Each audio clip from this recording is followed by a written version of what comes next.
예, 5월 25일 시황 브리핑 시작하겠습니다. 엔비디아 효과의 빅테크 반도체주 강세 보이면서 나스닥 사상 최고치 경신했고요. 소비자 심리 지수가 둔화되면서 인플레이션 우려가 완화가 됐다라는 점, 증시에 긍정적인 영향을 줬습니다. 근데 금리나 기대치는 계속 낮아지고 있습니다. 뭐 최근에는 거의 9월 쪽으로 몰려가는 그런 분위기고, 한국 관련 지표는 상승했거든요.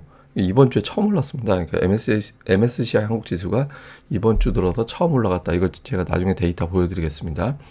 우선 3대 지수 모두 올랐는데 뭐 다우는 거의 제자리였고, S&P 500, 나스닥 갈수록 더 높아졌고, 러셀 2000 지수로 항상 시황을 봐야 되는데 러셀 2000 지수도 1% 이상 올라갔거든요. 그래서 증시 전반적으로 심리가 개선됐고, 빅테크 중심으로 보면 아마존 하락한 거 외에는 이제 대부분 다 올랐거든요. 엔비디아와 메타가 많이 올라간 걸로 봐서는 AI 관련해서 재료가 강했구나, 그런 종목군들이 시장을 이끌었구나, 이런 것들이 확인이 되는 그런 이제 대목이죠. 우선 뭐 엔비디아 효과가 계속 이어지고 있습니다.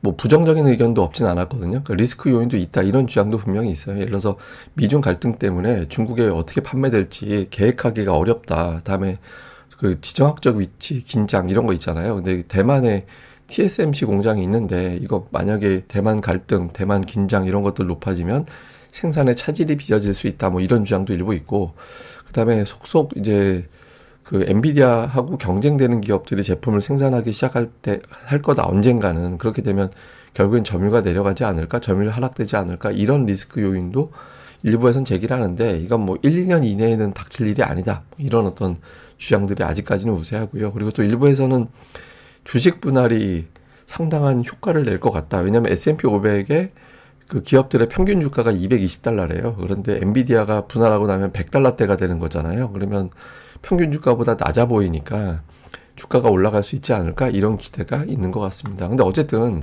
IPO 이후에, 그러니까 상장된 이후에 엔비디아 주가 상승률이 거의 뭐 한 37,000% 정도 넘어가고 있거든요.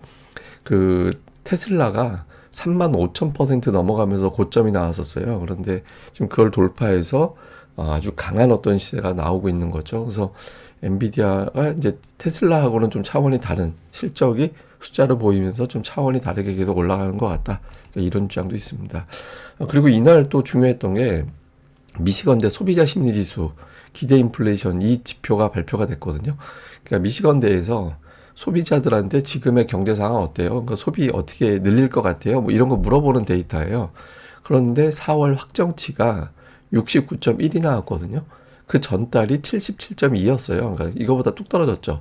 그런데 예비치, 초반에 예비치 나오고 그 다음에 이제 확정치를 발표하게 되는데, 예비치보다는 살짝 높게 나왔어요. 그래서 이게 시장에서는 괜찮다. 왜냐하면 이제 전월보다 내려갔기 때문에 소비 심리 위축. 그러면 이제 인플레이션은 덜 자극하게 되는 거고, 그런데 예비치보다 높아졌기 때문에 그래도 뭐 경제가 그렇게 심각하게 나쁜 건 아니네, 그러니까 이렇게 또 해석하게 되는 거죠. 그래서 수치가 절묘하게 잘 나온 것 같다, 이렇게 평가가 됐고요.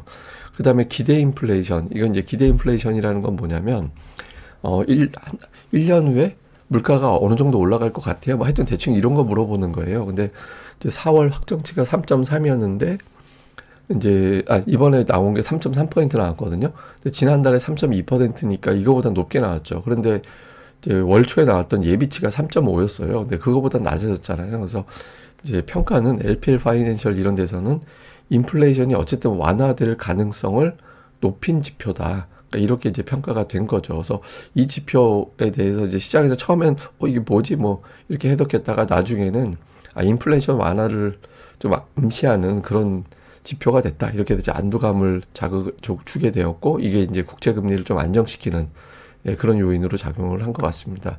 그리고 오늘 내구재 주문 또 이제 발표가 됐는데 전월 대비 0.7% 증가했거든요. 근데 이제 내구재 주문이 뭐지, 이렇게 생각하실 수 있을 것 같아서 어쨌든 예상치보다 높게 나왔습니다. 이거 설명을 좀 드리면, 내구재라는 거는 3년 이상 사용하는 제품, 그러니까 한 번 구매하면 웬만하면 이제 3년 이상 쭉 사용하는 거 있잖아요. 뭐 가전제품이나 가구나 자동차, PC 이런 거. 물론 뭐 이걸 뭐 1, 2년 주기로 바꾸는 사람들도 있겠지만 대체로 보면 3년 이상 쓰죠.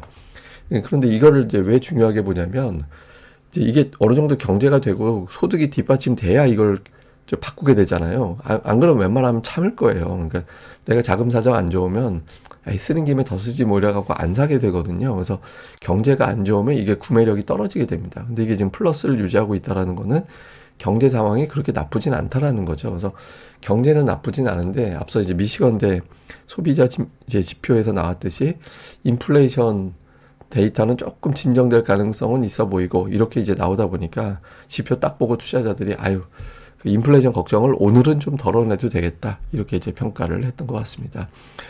금리 관련된 전망 수치 이런 것들이 이제 계속 나오고 있거든요. 근데 이게 시장에서는 조금 이제 좀 다르게 보기 시작하는 게 당초는 6월, 7월 막 이런 식으로 평가를 했었잖아요. 예, 그런데 지금 분위기가 살짝 바뀌기 시작하고 있습니다. 그러니까 이전에는 뭐 골드만삭스 이런 데서는 원래 7월로 예상을 했다가 9월로 바뀌었고 연내 2번 내릴 거다. 그리고 이제 노무라 같은 경우도 7월에서 이제 9월로 이제 수정을 했거든요. 주요 IB들 보면 대체로 5월에 발표한 곳은 대부분 다 9월로 예상을 하고 있어요. 그리고 이제 연내 제로로 아예 안 내릴 거다 예상하는 데도 있죠. 뭐 미즈호라든가 뭐 이런 데서는 아예 안 내릴 거야. 제프리스 이런 데서 안 내릴 거야라고 생각을 하는데 대체로는 9월부터 내리고 이제 2번 정도 내려갈 거야라는 게 이제 최근에 증권사들의 전망입니다. 그러니까 이렇게 차라리 이제 기대치를 낮춰놓는 게 예, 투자자들 입장에서 차라리 저렇게 너무 기대감 갖게 하는 것보다 이제 희망 고문 시키는 것보다 이런 게 더 나을 수는 있죠. 근데 저도 사실은 여름 정도 되면 금리 내리지 않을까 생각을 했거든요. 근데 지금 분위기가 뭐 가을로 월가에서는 좀 바뀌는 것 같긴 합니다. 자, 금리가 이제 반응한 거 보면 10년물 국채 금리 약간 빠졌습니다. 근데 금리가 너무 높아요. 그러니까 제가 뭐 일관되게 말씀드리는 건 금리가 너무 높아서 이게 좀 시장 추세에 좀 부담을 주는 것 같거든요. 이게 4.3 밑으로 내려가 줘야 됩니다. 근데 지난번에 내려갈 뻔 했다가 높아졌거든요. 그러니까 다음 주에 PCE 지표 나오는데 PCE 지표가 잘 나와서 이게 4.3 밑으로 내려가 주면 이제 시장이 확 달라질 수 있거든요. 그러니까 다음 주에 상당히 중요할 것 같습니다. 이게 시장이 걱정하는 건 뭐냐면 이게 2년물 금리 추이인데 추세선으로 보면은 계속 올라가는 추세가 되잖아요. 그 하단을 깨고 내려와서 아래쪽으로 고점과 저점이 낮아지는 추세를 만들어줘야 되는데 마치 이것만 보면 저점 치고 다시 올라갈 것 같이 2년물 금리가 마치 5.2%까지 갈 것 같은 그런 느낌이잖아요. 그래서 이게 이번 주에 좀 다음 주에 내려가서 이 하단선을 좀 깨고 내려가는 그런 흐름이 나오는지가 상당히 중요합니다. 특징적으로는 이제 델 컴퓨터 우리가 예전에 이제 델 컴퓨터라고 얘기했던 이제 이 기업이 오늘 신고가 경신하는 그런 모습이 나오고 퍼스트 솔라는 뭐 난리도 아니에요. 뭐 하루 쉬었다가 그냥 바로 또 한 11% 가까이 급등을 해서 이번 주에만 거의 40% 가까이 폭등을 하는 그런 모습이 나타났고 애플이 이제 오늘 뭐 급등한 건 아니지만 올라갔거든요. 근데 애플이 최근에 지금 엔비디아하고 시총 차이가 3천억 달러 정도까지로 좁혀졌거든요.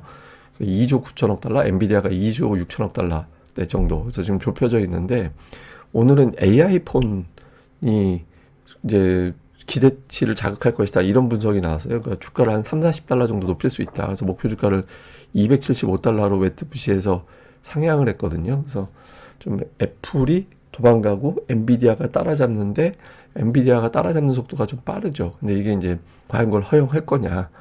이 두 종목의 어떤 이제 흐름도 좀 향후에 시장에서는 관심을 갖는 것 같습니다. 한국 관련 지표는 MSCI 한국 지수가 0.38% 올라갔고 양한선물 0.57% 올라갔고 환율은 1,367원. 그래서 이제 주초에 증시가 상승 출발할 가능성이 높죠. 그래서 상승 출발한다라는 거는 삼성전자가 중요한 자리에서 반등한다라는 의미가 되거든요. 그래서 실제로 그렇게 되는지 되게 중요한 자리인 것 같습니다. 이건 잠시 후에 제가 설명드리겠습니다. 자, 일단 실적 발표 후에도 엔비디아가 추가로 올라갔다라는 점, 하루에 그치지 않고 더 올라갔다라는 점 의미가 있고요. 그런데 뭐 좀 걱정되는 건 금리가 너무 높다. 이게 이제 내려가 주지 않으면 우리 증시는 금리 환율 되게 민감하거든요. 오늘 달러 인덱스가 제법 빠졌는데 일본에서 환시장 개입할 것 같이 얘기해서 환율이 좀 빠져서 저게 주초에 선물을 안정시키고 외국인들이 삼성전자를 다시 사게 되는 이유가 되는지 좀 볼 필요가 있고, 그다음에 앞서 말씀드린 대로 삼성전자가 딱 지지선에서 끝났거든요. 그러니까 중요한 건 주봉상 지지선인데 그건 76,500원은 깨졌고 일봉상 올해 들어서 계속 튕겨 올라갔던 자리에 위치해 있어요. 그래서 주초에 삼성전자 어떻게 되는지 이건 제가 증시 전망대 시간에 나중에 또 설명드릴 겁니다. 다음에 한국 관련 지표가 이번 주에 처음 올랐습니다. 이게 이제 MSCI 한국 지수 추이거든요. 보시면 그 14일, 15일에 올라갔고 15일 이후에 매일 빠졌어요. 예, 하루도 올라간 적 없이 계속 내려가기만 했었거든요.